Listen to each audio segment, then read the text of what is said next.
하나님의 말씀 베드로후서 3장 14절에서 18절 말씀입니다. 그러므로 사랑하는 자들아 너희가 이것을 바라보나니 주 앞에서 정도 없고 흠도 없이 평강 가운데서 나타나기를 힘쓰라. 또 우리 주의 오래 참으심이 구원이 될 줄로 여기라. 우리가 사랑하는 형제 바울도 그 받은 지혜대로 너희에게 이같이 썼고 또 그 모든 편지에서도 이런 일에 관하여 말하였으되 그 중에 알기 어려운 것이 덜어 있으니 무식한 자들과 굳세지 못한 자들이 다른 성경과 같이 그것도 억지로 풀다가 스스로 멸망에 이르느니라. 그러므로 사랑하는 자들아 너희가 이것을 미리 알았은즉 무법한 자들의 미혹에 이끌려 너희가 굳센 데서 떨어질까 삼가라. 오직 우리 주 곧 구주 예수 그리스도의 은혜와 그를 아는 지식에서 자라가라. 영광이 이제와 영원 날까지 그에게 있을지어다. 아멘. 거룩한 주일 주님 앞에 나와서 예배하는 여러분에게 하나님 은혜가 가득하길 바랍니다. 아멘. 오늘은 주의 날입니다. 주의 날은 하나님을 아는 것이, 하나님을 아는 지식이 우리의 힘이 됨을 믿습니다. 우리 설명동 장로님 보면 항상 제가 감사하고 은혜가 넘칩니다. 우리 항상 뭐를 좀 싸갖고 오셔가지고 나눠주시고, 또 우리 아이들도 어디 가면 꼭 뭘 좀 넣어갖고 다녀요. 아이들 주려고. 그래서 우리 아이들이 얼마나 또 우리 설장로님 좋아하시는지. 일단은 천국의 문에서 아이들이 증거할 것 같아요. 우리 설장로님 들여보내야 돼요. 저에게 사탕 줬어요. 그리고 자, 하여튼 너무 감사하고, 제가 이렇게 예배 드리면서 느끼는 건 뭐냐면 여러분 각자의 자리에서 또 여러분의 모습 그대로 하나님이 다 사랑하십니다. 한 분도 예외 없이 하나님이 각자를 품으시고 여러분의 사정을 아시고 여러분의 형편을 다 아시는 하나님이십니다. 우리는 하나님을 믿는 거예요. 하나님, 창조주 하나님. 그 하나님의 믿음 안에서 여러분 굳게 서시기를 바랍니다. 자, 오늘 베드로후서 이제 마지막 결론입니다. 제목은 인생의 궁극적인 목표라는 제목이에요. 지난 시간 동안 우리가 무엇을 나누었냐 하면 종말론에 대해서 나눴어요. 종말론. 굉장히 중요하죠. 종말론이란 창조주 하나님께서 처음 창조를 시작하신 것처럼 마지막 결론도 하나님이 내신다. 이것이 종말론이에요. 하나님의 주권 속에서 우리가 종말론을 바라봤습니다. 다시 말해서 종말론이란 하나님께서 완성하시는 사건이죠. 거기에 뭐가 있죠? 하나님의 놀라운 사랑, 그리고 하나님의 공의가 이렇게 함께 완성되는 그 시간이 종말로 우리는 보는 거예요. 십자가에서 여러분 빵이 있는데 두 쪽으로 딱 자르는 거예요. 큰 빵을. 그럼 한쪽은 뭐냐? 사랑이에요. 한쪽은 뭐냐? 공의예요. 이 공의와 사랑은 서로 반대되는 거죠. 함께 갈 수가 없는 거예요. 공의는 뭐예요? 심판이잖아요. 칼이라고요. 사랑은 품어주는 거예요. 용서하는 거라고요. 근데 이것이 이 사랑과 공의가 완벽하게 이 세상에서 이 두 가지가 합쳐질 수도 없고 완벽하게 이루어질 수도 없어요. 그런데 이 두 가지가 완전히 하나가 되어서 완벽하게 이루어진 사건이 뭐냐? 바로 십자가 사건이죠. 하나님의 우리를 향하신 그 놀라운 사랑, 우리가 아직 죄인 되었을 때 그리스도께서 우리를 위해서 죽으심으로 하나님의 사랑을 확증하셨느니라. 그러니까 하나님의 그 놀라운 사랑, 우리를 향한 사랑, 그것과 하나님이 죄를 향해서 심판하시는 그 하나님의 공의가 만나는 사건이죠. 종말도 뭐다? 마찬가지. 하나님이 우리를 향한 놀라운 사랑이 완전히 이루어지는 거예요. 그러면서도 이 죄를 향한 심판이 행해지는 사건이 종말이죠. 하나님은 죄와 하나가 될 수가 없어요. 하나님은 죄가 우리의 모든 불행을 만들어내는 거예요. 죄가. 여러분, 죄에 대한 해결, 여러분의 인생에 있어서 죄에 대한 해결을 받는 것만큼 중요한 게 있어요? 저는 그렇습니다. 저는 죄 문제가 저에게서 해결된다는 것은 그거는 저의 인생의 자유를 얘기하는 거예요. 제가 생각해보면 저의 모든 속박, 저의 모든 고난, 어려움, 저의 모든 고독과 외로움이 어디서부터 오냐면 죄로부터 와요. 죄로부터 자유케 된다는 것은 전부를 얘기하는 겁니다. 이것이 이루어지는 사건이 뭐라고요? 종말이라고. 그러니까 우리에게는 종말이 단지 슬픈 일이 아니에요. 완성이지. 그쵸? 근데 그 종말을 사는, 마지막 종말을 살아가는 형제 자매들에게 마지막으로 뭘 결론으로 내리냐 하면 여기 뭐라고 얘기합니까? 예수 그리스도의 은혜와 그를 아는 지식에서 자라가라 라고 결론을 내리는 겁니다. 그래서 저는 아주 놀라운 이 말씀의 제목을 인생의 궁극적 목적이다, 목표다, 이것이 신자에게 있어서 가장 중요한 목표는 다른 거 아니다. 돈도 명예도 권력도 아니다. 뭐다? 그리스도를 아는 지식에서 성장하는 것이다. 이렇게 둔 거예요. 여러분, 연세대 명예교수로 계시는, 철학과 명예교수로 계시는 김형석이라는 분이 계세요. 이분이 100세를 살았었는데 이분이 책을 냈어요. 100세를 살아보니 라는 책을 냈어요. 그러니까 뭔가 좀 있을 것 같지 않아요? 왜냐하면 100세를 살아본 사람이 많이 없잖아요. 이분이 하는 얘기는 뭐냐면 자신을 보니까 50대에도 철이 안 들더라. 그냥 50대가 돼도 보니까 사람들이 철이 별로 안 들어요. 많은 사람들이 철이 많이 안 듭니다. 그쵸? 철든 사람 찾아보기가 쉽지가 않아요. 그래서 이분이 철든다는 게 뭐냐, 그 기준을 뭐로 삼았냐면 이렇게 얘기합니다. 내 자신이 나를 믿을 수 있을 때, 내가 나를 믿을 수 있을 때 그것이 바로 철들었다라는 거예요. 굉장히 심오하죠? 철학적이죠? 근데 굉장히 깊은 의미가 있는 것 같아요. 사람들은요, 자기를 신뢰하지 못합니다. 내가 한 결심도 손바닥 뒤집듯이 한다고요. 약속도 그렇고, 얼마나 자기가 연약한 줄 알아요. 그렇죠? 얼마나 인간들이 자기 자신도 신뢰할 수 없잖아요. 근데 자기가 자기를 신뢰할 수 있는 순간, 그때 비로소 철이 드는 거예요. 믿을 수 있는 순간. 그렇게 표현하더라고요. 그러니까 인생을 이분은 3단계로 나눠요. 그러니까 태어나서 30살까지를 뭐라고 보냐면은 배우는 시간. 끊임없이 배우고 공부하고 연구하고 배우는 시간인 거예요. 그러니까 아이들이 굉장히 피곤하잖아요. 공부하고 또 공부하고. 물론 평생 배워야 되지만 딱 집중적으로 하는 시기를 보면 그렇다는 거예요. 그리고 또 30세에서 60세까지 뭐냐? 그때는 개미처럼 일하는 시간. 직장에서 일하고 집에서 일하고 가정에서 일하고 계속 일하는 거죠. 일벌레처럼 일하는 거예요. 비로소 60이 되니까 그때 비로소 내면의 성장을 이루더랍니다. 그러니까 내 사회로서 성장하기 시작하는 거예요. 영향력을 끼치기 시작하고 늙어가는 게 아니라 아름다워지기 시작하는 거예요. 그런 관점에서 봤을 때 여러분, 아직까지 우리의 인생이 남아있는 거예요. 60이 돼야 그때부터 인생이라는 걸 경험하게 된다는 거예요. 그러니까 이걸 보니까 희망이 있는 거예요. 아직까지는 우리 장로님은 이제 인생의 아름다움이 시작된 시간이죠. 늙은 게 아니에요. 늙은 게. 자, 그런 관점에서 봤을 때 여러분, 이분이 이렇게 인생이 비로소 60이 되니까 인생이 조금씩 보이기 시작하더라. 내면에다가 초점을 맞춘 거예요. 이렇게 아름답게 늙어가는 것도 쉽지 않아요. 근데 대부분의 사람들은요, 인생을 후회로 끝냅니다.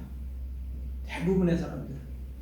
내가 왜 내 인생에 이렇게 귀한 시간들을 요것밖에 못 살았을까? 왜 나는 인생을 이렇게밖에 못 살았을까라는 후회. 두 번째는 왜 나는 이렇게 사랑하는 사람들, 내 주변에 있는 사람들에게 더 많이 사랑해주지 못하고 상처만을 줬을까? 마지막에 뭐겠어요? 뒤늦은 후에 매일 그런 일상의 기적들을 나는 왜 놓치고 장님처럼 그렇게 살아갔을까? 라는 후회가 남는 거예요. 여러분, 유대인의 안식일의 기도라는 시가 있어요. 그 시를 한번 보시기 바랍니다. 이렇게 되어 있습니다. 하루씩 지나가고 한 해씩 살아가건만 저희는 기적들 사이를 장님처럼 걸어갑니다. 놀랍지 않습니까? 하루씩 지나가는데 우리가 이런 매일 일상의 기적들 속을 지나가지만 우리가 장님처럼 그걸 못 보는 거예요. 왜? 우리의 시각이 늘 미래에 가 있겠습니까? 우리의 시야가 미래, 내일은 행복하겠지. 미래에는 내가 뭔가 되겠지. 이렇게 늘 우리의 시각이 어디가 있다고요? 미래에 있으니까 염려와 근심과 걱정이 끊임없이 있는 거예요. 오늘 현재 내 주변에 있는 기적들을 못 보는 거예요. 내 자식이 기적이라. 내가 숨 쉬고 있는 게 기적이고, 내 남편이 살아줘서 감사하고, 그렇잖아요? 우리가 기적들을 놓쳐요. 그러면서 뭐라고 얘기합니까? 저희의 눈을 볼 것들로 채워주시고 저희의 마음을 알 것들로 채워주소서. 당신의 현존이 마치 번갯불처럼 저희가 걸어가는 어둠을 비치는 순간들이 있게 하소서. 볼 거를 제대로 볼 걸로 채워달라는 거야. 제대로 된 지식으로. 그래서 여러분 눈 보는 거, 내 마음에 아는 거, 이게 굉장히 중요합니다. 인생의 운명을 바꿔놔요. 어둠 가운데 우리는 인생은 걸어갈 수밖에 없어요. 근데 그 어둠 속을 걸어가는 인생 가운데 찰나의 빛이 일어나는 거예요. 그게 뭐예요? 하나님의 현존이에요. 그게 기적이라고요. 그래서 여러분 그 존이라고 하나 레너드라고 하나 이름은 잘 생각이 안 나는데 그분이 그 노래 옛날 노래죠. 그 노래가 있어요. 그 뭐라고 얘기하냐면 모든 세상의 모든 것에는 틈이 있다. 틈이 있다. 세상의 모든 것에서는 이 갈라진 틈이 있다는 거예요. 벽이죠. 아픔이라고 할 수 있죠. 근데 그 틈에 빛이 들어온다는 거예요. 틈 속으로. 틈이 없으면 빛이 못 들어오는 거예요. 야, 놀랍지 않습니까? 인생의 아픔이라는 것은 결국 빛이 들어올 수 있는 순간이 되는 거예요. 여러분, 인생의 고난이라는 것, 어둠이라는 것은 다르게 보면 하나님의 은혜에 빛이 들어올 수 있는 틈이 되는 거예요. 여러분, 근데 우리는 이런 모든 기적들을 놓쳐요. 그래서요, 여러분, 철들면 죽는다. 이런 말 들어보셨어요? 반대로 말하면 철든 사람을 찾아보기 힘들다는 얘기예요. 인생을 살다 보니까 주변에 철든 사람이 별로 없어요. 자기밖에 모르는 이기적인 존재들이 그렇게 자기만을 위해서 살아가는 거죠. 근데 이런 이기적인 인간들, 이것이 인간의 한계인데 이런 이기적인 인간이 철이 드는 순간이 있어요. 그게 뭐죠? 예수님을 만나면 우리가 비로소 철이 들어요. 다른 사람에게 생명을 나눠주는 자가 돼요. 빚진 자가 된다고요. 내가 평생 갚아도 갚을 수 없는 빚을 지잖아요. 생명의 빚을 예수님께. 그 빚을 내가 이웃에게 갚으며 살게 돼요. 근데 내가 빚을 평생 갚아도 못 갚을 위치예요. 용서받은 지 빚진 마음으로 살아요. 그게 뭐라고요? 은혜예요. 은혜. 그래서 성경에 뭐라고 얘기합니까? 은혜와 예수 그리스도의 은혜와 그를 아는 지식에서 자라가라. 이게 종말을 살아가는 자에게 마지막 결론으로 얘기하는 거예요. 나는 은혜를 모르면 끝나는 거예요. 내가 빚진 자다, 용서받은 자라는 걸 알기 때문에 내가 오늘 고개를 숙일 수 있는 거예요. 겸손하게 내가 그 사람 밑에서 이렇게 섬길 수 있는 거예요. 쓰레기를 청소할 수 있는 거고, 계단을 쓸 수가 있는 거예요. 왜? 나는 빚진 자니까. 이 심령을 가져야 되는 거예요. 그래서 이 인생에 있어서 베드로가 뭐라고 결론을 내립니까? 14절에 이렇게 합니다. 그러므로 주 앞에서 점도 흠도 없이 평강 가운데서 나타나기를 힘쓰라. 오직 예수 그리스도의 은혜와 그를 아는 지식에서 자라가라. 이렇게 결론을 내리는 거예요. 너희가 마지막 때에 여기 뭐라고 얘기합니까? 그러므로 주 앞에서 설 날이 온다. 하나님 앞에 마지막 계산할 날이 온다. 그때 어떻게 서겠느냐? 그때 마지막에 너희가 계산할 때 남는 것은 오직 그리스도의 은혜와 그를 아는 지식만이 남을 것이다. 이렇게 얘기하는 거예요. 이기적으로 자기밖에 모르는 인생을 살아가는 인간이 다른 사람에게 상처를 주거나 자기가 받거나 하면서 그 높은 벽을 만들면서 그 안에 갇혀서 평생을 살아가는 거예요. 그런 인간이 예수 그리스도를 만남으로 말미암아 그 벽을 깨고 나온 거예요. 계란이 그 자기의 껍질을 깨고 병아리가 나오듯이 우리의 그 껍질을 깨는 것, 이게 예수님을 만날 때 일어나는 일이에요. 이것이 바로 하나님에 대한, 그리스도에 대한 지식이라고 얘기합니다. 여기서 말하는 지식은 그노시스예요. 기노스크라고 동사를 사용하기도 하고, 이 기노스코는 뭐냐 하면 영적인 지식을 얘기하는 거예요. 놀라운 지식. 그러니까 단지 우리가 사물을 분간하고 알고 이런 지식이 아니라 야다, 안다, 경험적으로 하는 거예요. 체험하는 거, 받아서 먹어버리는 거, 씹어 먹어서 내 살이 되고 피가 되는 경험을 얘기하는 거예요. 이것은 뭐냐 하면 평생을 통해서 내가 그리스도를 아는 지식에서 성장해 가는 거예요. 여러분 생각해 보세요. 여러분 어렸을 때 주님에 대한 지식이 있었죠. 지금 어때요? 자라갔죠. 경험되어졌죠. 고난을 통과했을 때 어떻게 돼요? 더 커지죠. 어려움을 만났을 때 내가 하나님에 대한 지식이, 경험이 더 성장하죠. 아, 그렇구나. 놀랍죠. 그래서 느헤미야가 성벽을 재건하고 포로에서 돌아와서 그가 외쳤던 말이 뭐죠? 백성들에게 오늘은 주의 날이다. 주님을 아는 것이, 하나님을 아는 것이 우리의 힘이다. 이렇게 외쳤어요. 성도에게 있어서 하나님을 아는 것이 힘이 됩니다. 여러분이 환난을 만나고 시험을 당하고 넘어지는 이유가 뭐죠? 그 속에서 하나님을 아는 지식이 나를 보호하는 거예요. 그것이 없으면 영원히 못 일어나는 거예요. 이단에 빠지고 하나님을 부인하고 돌아서는 이유가 뭐예요? 하나님을 아는 지식이 없어서 그래요. 여러분, 우리는 인간을 아는 지식도 있어야 돼요. 인간이란 도대체 뭐냐? 또 놀라운 건 뭐예요? 하나님이 누구신가? 이것도 알아야 되는 거예요. 인간은 그래서 놀랍습니다. 이 여러분의 지식이, 이 머리가요, 이게 한번 깨어지잖아요. 그럼 놀라운 걸 발휘해요. 영적인 지식이 열린다고요. 이거를 어떻게 감당하겠어요? 동물이 그걸 하겠어요? 하나님이 여러분에게만 그 형상에게, 하나님의 형상으로 만든 여러분에게 주신 특권이에요. 아시겠습니까? 하나님을 아는 지식에서 확 열리는 거예요. 그러면요, 여러분, 그걸 뭐라 그래요? 통달이라 그러잖아요. 통찰력. 이런 게 생겨요.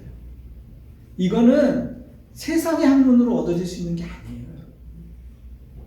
이걸 그노시스라 그래요. 그래서 여러분, 저는 오늘 이 하나님을 아는 지식, 이게 우리의 인생의 최고의 목표다. 저는 이렇게 얘기합니다. 이것에 대해서 저는 성경의 인물 중에서 다윗을 통해 살펴보려고 해요. 다윗은 인생의 목표를 하나님을 아는 지식에서 그의 은혜 속에서 자라간 대표적인 인물이에요. 여러분, 다윗의 인생을 한번 보세요. 다윗은 우리가 잘 알아요. 모든 사람이 알아요. 역사 속에서 시인이었고 목동이었고 또 이스라엘을 가장 부강하게 한 왕이었어요. 그리고 다윗의 가문에서 예수 그리스도가 탄생해요. 놀랍죠? 그런 가문이 있어요? 야, 우리 가문에서 만약에 예수님이 나왔다, 그러면 평생의 자랑을 받는 일이죠. 다윗이 그랬다. 근데 다윗은 면밀하게 다윗의 인생을 살펴보면요, 사실은 별 볼 일 없어요. 다윗의 인생의 그 구체적인 내용을 파고 들어가 보면 사실 우리랑 별반 다른 게 없고, 그렇죠. 여러분, 다윗을 살펴보세요. 다윗은 어땠죠? 부하 장군의 아내를 겁탈합니다. 밧세바를. 그리고 그것을, 그 자신의 죄를 덮기 위해서 어떻게 합니까? 더 큰 죄를 저지르죠. 부하 장군 우리아를 전쟁터에 내보내서 죽여요. 살인죄를 범합니다. 그래서 그 사이에서 낳은 자식이 죽어요, 또. 그리고 다윗의 여러 자식들이 있는데 서로 권력 싸움을 하는데 서로 죽이고 살육을 하는 그런 비참한 인생이 펼쳐집니다. 자신의 아들은 누이를 겁탈하고, 그리고 압살롬은 아들은 반역을 해가지고 아버지를 배반합니다. 그리고 나서 아버지의 후궁들을 백주대낮에 후궁들을 그 백주대낮에 어떻게 합니다. 만백성이 보는 앞에서. 그러니까 그러한 인생을 보면 이것이 이 집안을 보면 수치스럽고 부끄럽고 사실 꺼내놓기 어려워요. 성경은 다 기록하고 있죠. 그냥 마치 그냥 가정이 파탄난 것 같아요. 그런 가정이 있어요, 혹시? 그런데 이 다윗을 보면 뭐라고 얘기하냐? 하나님이 내 마음에 합한 자다 그래요. 내가 너를 개런티한다. 내가 다윗의 인생을 보니까 내 마음에 쏙 든다 이렇게 얘기해요. 무엇이? 왜? 제가 말하는 것은 초점은 뭐냐면 무엇이 하나님의 마음을 쏙 들게 했을까? 그 지점이에요. 그것은 바로 다윗의 평생의 목표가 하나님을 아는 지식에서 그 은혜 속에서 성장하고 자라는 것이 그 인생의 목표였기 때문입니다. 다윗은요 이새의 가문에서 태어났어요. 이새의 가문에 8명의 아들들이 있었는데 그 중에 막내 아들로 있었다고요. 막내 아들. 그 유대 가문은, 유대 집안은 문화는 뭐예요? 장자 중심이었다고요. 막내는 거들떠 닮았어요. 그러니까 사무엘이 기름 부으러 왕으로 기름 부으러 갔을 때 자식들, 이새의 자식들을 내보냈잖아요. 막내 아들은 아예 부르지도 않았다고요. 눈밖에 났다고. 그렇기 때문에 그 다윗이 했던 일이 뭐죠? 허드렛 일을 한 거예요. 목동 일을 한 거라고. 아무도 하기 싫어하는 일, 냄새나는 일, 양 치우는 일, 양 키우는 일, 이것을 한 거예요.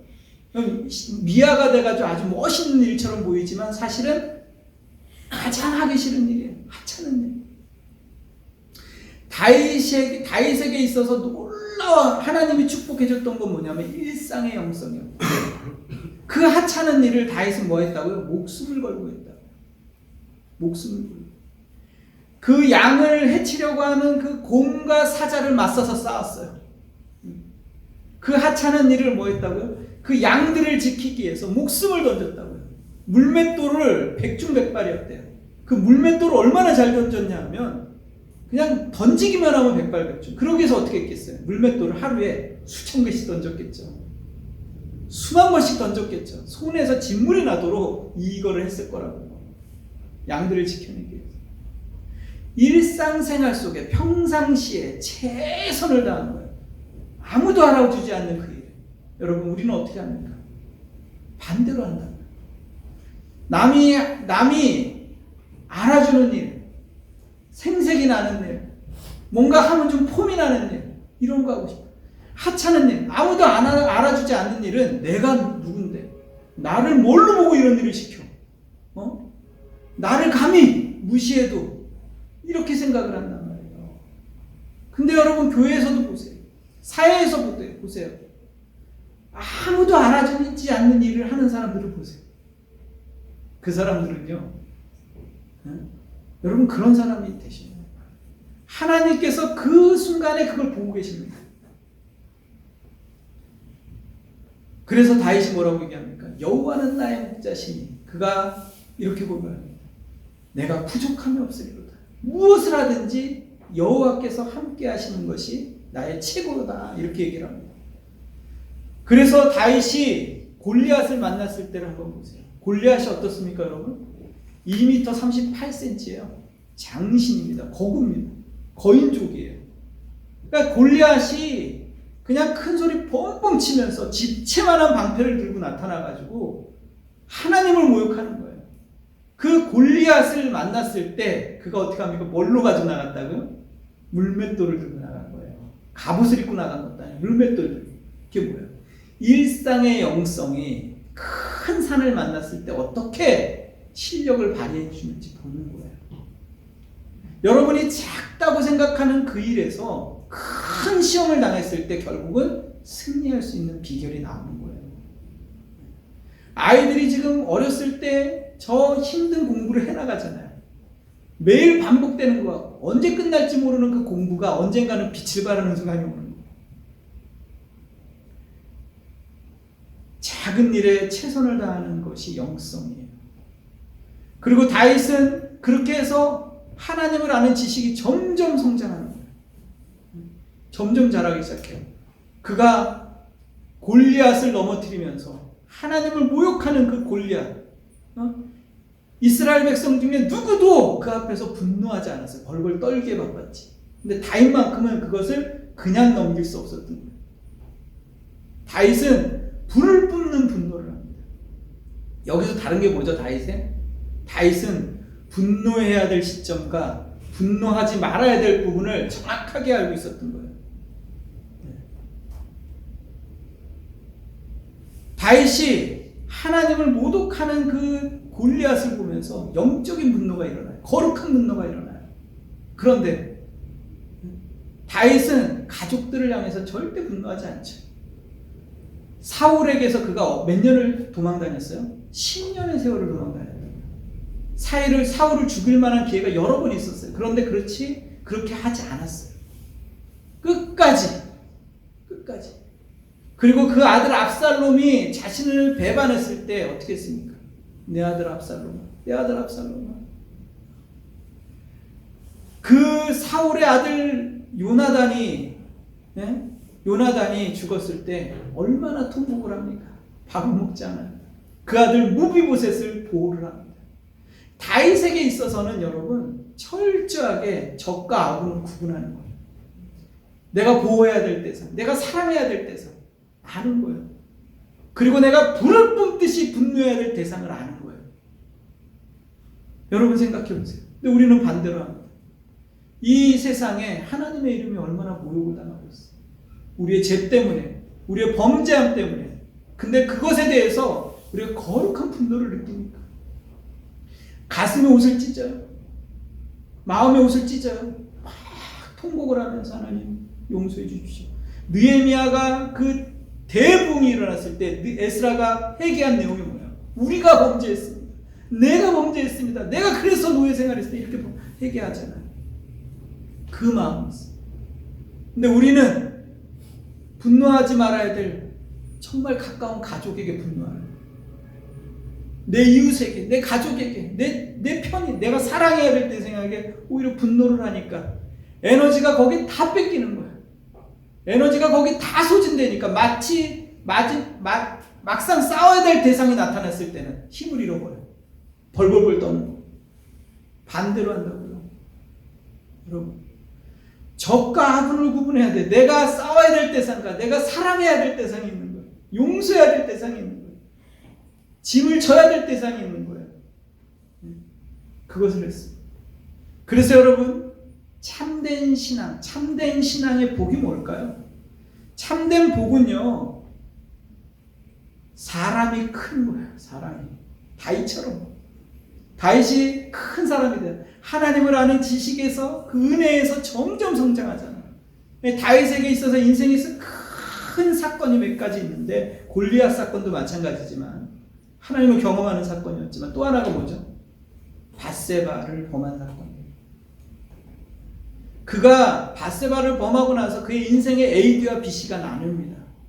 그러니까 자신이 지식으로 알았던 하나님을 완전히 경험으로 이해하게 돼요. 그래서 그가 통곡을 합니다. 회개해요. 눈물로 침상을 적시면서 이 죄를 씻을 수가 없는 거예요. 그러니까 울고 울면서 하나님께 나아갑니다. 그러면서 자기가 죄인임을 발견해요. 예, 완전히 그가 하나님의 은혜를 경험하죠. 빚진 자라는 걸 알게 돼요. 평생을 그렇게 살아요. 나는 빚진 자구나. 하나님을 아는 지식이 깊이 있게 성장하죠. 그의 인생의 평생에 하나님을 알게 되는 거예요. 그 사건. 그래서 그가 그릇이 커지는 거예요. 어떻게 보면 저는 이 시점에서 뭘 생각하냐면 다윗이 목동으로 보냈던 10년, 사울에게서 쫓겨다니면서 보냈던 그 10년, 그리고 밧세바 사건을 통해서 그가 찢어지는 아픔을 경험했던 그 경험들이 다윗의 마음을 크게 만듭니다. 여러분, 고난이라는 것은요, 우리를 성장시켜요. 고난은요, 생각을 하게 만든다고요. 여러분, 평상시에 이게 고요해요. 사람이 고요하다가 고난이라는 게 딱 막 오잖아요. 그러면 그때부터 어떻게 막 파동이 일어난다. 마음의 파동이 일어난다. 그때 뭐하냐? 생각의 그 파동의 깊이만큼 생각이 깊어지는 거예요. 고난이 깊으면 뭐가 깊어져요? 생각도 깊어지는 거예요. 그러면서 사람이 생각이 깊어지면서 커진다고, 넓어진다고. 근데 우리는 그런 그릇을 키우기 전에 먼저 뭘 먼저 원해요? 복을 달라고 하는 거예요. 그러니까 거꾸로 돼요. 하나님께서 그릇을 먼저 넓히기로 하는, 우리의 인생의 그릇을 넓히거나 우리의 인격의 그릇을 넓힌다고요. 그래서 참된 복은 뭐냐? 내 그릇이 커지는 거라고요. 인격이 커지는 거예요. 고난을 통해서, 아픔을 통해서 내가 커진다. 그래서 뭐라고 얘기합니까? 모든 것이 협력하여 선을 이루느니라. 우리에게 있어서는 고난도 선이다 이렇게 얘기하는 거예요. 하나님께서 바꾸신다고 얘기하는 거예요. 여러분, 이스라엘 백성을 한번 보세요. 느헤미야서를 우리는 묵상하고 있어요. 느헤미야서의 전대미문에 놀라운 대부흥이 일어나. 역사 속에서 그런 부흥이 없어요. 이스라엘 민족이 30만 명, 60만 명, 600만 명 엄청나잖아요. 그 모든 백성이 회개하고 통곡하고 자복하는 놀라운 역사. 이게 어떻게 가능합니까? 그것은 바로 이 전대미문의 부흥이 일어났던 이 시점이 바로 이스라엘 백성이 포로에서 돌아온 70년이 됐던 그 시기예요. 성벽을 재건하면서 일어난 일이에요. 그것은 뭐예요? 그들이 낮 4분의 1은 성경을 낭독합니다. 그리고 낮 4분의 1은 그 자리에 서서 회개해요. 그들이 고난을 왜 받았느냐? 내가 왜 이런 엄청난 고통을 당했느냐? 노예로 살아갔느냐를 깨닫는 거예요. 우리의 죄 때문이구나. 우리의 그런 말할 수 없는 죄 때문이구나. 이걸 발견하는 순간 뭐예요? 고난의 의미를 깨닫는 순간 고난이 부흥으로 연결되는 거예요. 여러분의 부흥이 언제 옵니까? 여러분 심령의 부흥이. 여러분의 가정의 부흥이 언제예요? 내가 죄인됨을 발견하고 고난을 통과할 때 오는 거예요. 고난 없는 부흥이 있습니까? 말할 수 없는 고난을 당하는 인생을 한번 보세요. 그때 주님을 만납니다. 여지없이. 여러분의 부모님을 한번 보세요.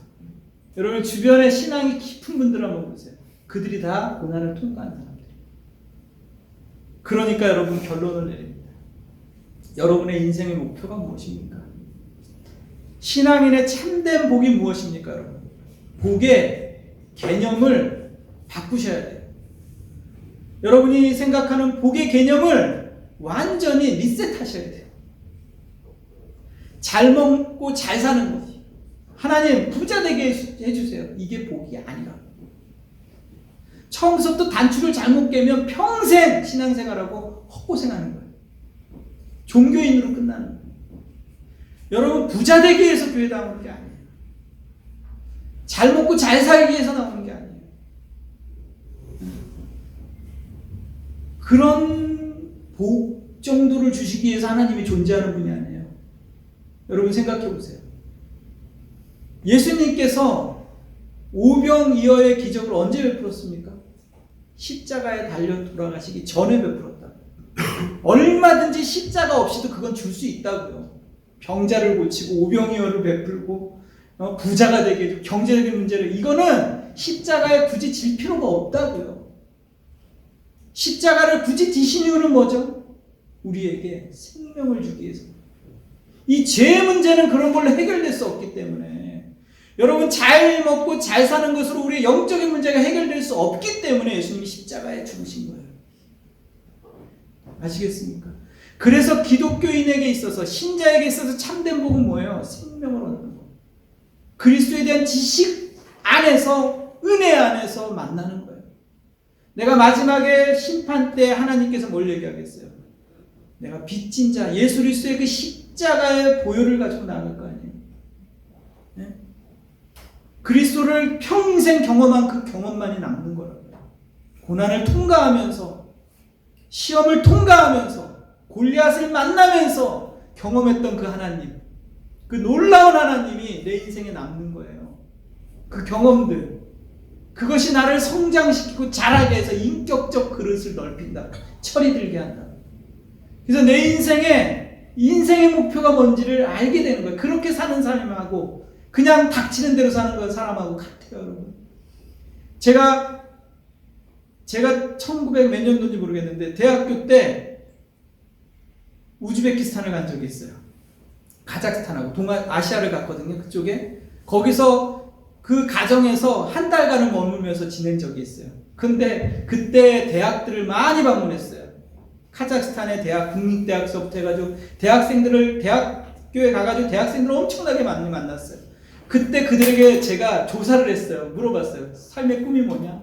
목표가 뭐냐? 비전이 뭐냐? 물어봤어요, 제가. 대부분, 거의 99.9% 하는 얘기가 뭔지 아세요? 부자 되기로 한다. 이 경제난에서 벗어나고 싶어요. 너무 가난했거든요. 문방구에 갔는데 볼펜 한 자루가 없는 거예요. 그런데 그들의 목표는 당연하겠죠. 부자 되는 거겠죠. 근데 저는 그때 슬펐어요. 너무 슬펐어요. 너무 슬픈 거예요. 이들이 가지고 있는 비전이 고작 부자 되는 건가? 너무 슬픈 거예요. 복음을 전하고 싶었던 거예요. 저는 그들에게. 생명을 전하고 싶었어요.